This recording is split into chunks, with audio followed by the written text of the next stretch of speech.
Hello everyone of the internet, especially music fans of the internet. I have a challenge for you.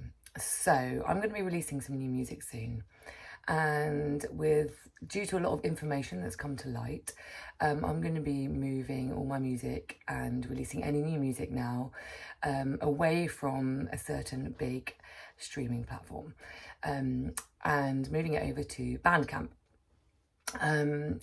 For now, it still will also be available on Apple Music and Amazon and places like that too.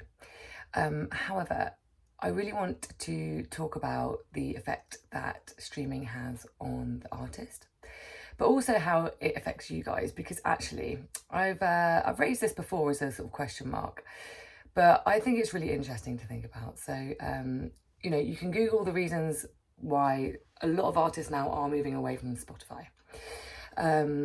There's a lot of moral question marks and how their money is invested, which means as a consumer, how your money is invested as well in whatever they spend their profits on, right?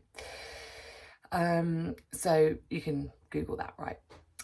But I think the challenge then, I think what would be really interesting, and I've done this myself, is what if we were to use our £10-15 that we spend every single month on streaming to just buy the tracks that we want to listen to, right? So you pick your, let's say, so if I had that, how much money, like you can get maybe, let's say 13 tracks every month you could purchase and own and download. So if you were to do that, pick your 13 favourite tracks that you're listening to at the moment, you buy them all and you stop streaming, so you're saving that money. And then during that month, you make a list of your next 13 favourite tracks you're going to download the next month. And then as it carries on, yeah, same thing every month.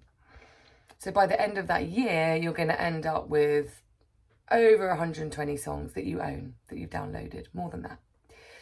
So then if one day you decide, do you know what? I don't know if I can afford to spend £15 every month on this subscription for this music. Suddenly you're good. You've got, say you've done it for a year, you've got maybe 150 songs of your favourite songs that you own. They're yours forever. If you didn't download any songs and you just use streaming services, you own zero. There's nothing in your record collection at all. So that's your challenge. I think it's food for thought, personally. It's definitely something I'm going to start doing.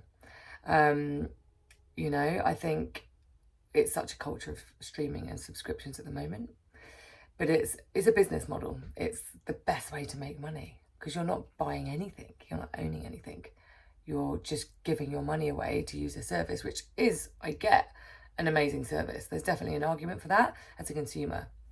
But as a consumer, and really importantly for the music artists, for the people that you're a fan of, the change would be enormous in terms of their ability to be able to afford to keep making music, especially the smaller people, right?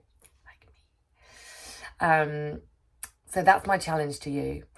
And I hope you give it a go, maybe for just 3 months, see what happens.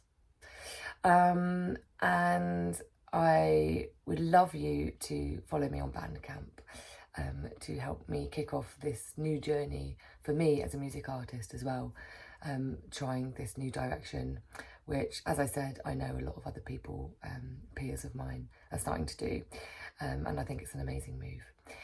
Bandcamp offers loads of other cool stuff. It's a bit more like a Patreon where you're getting like updates and exclusives, you're getting previews, videos, all sorts of stuff is on there as well. Merch, exclusive merch, all of which I will be putting on there myself. So please give me a little follow on Bandcamp and support the music artists and own some music yourself to keep forever.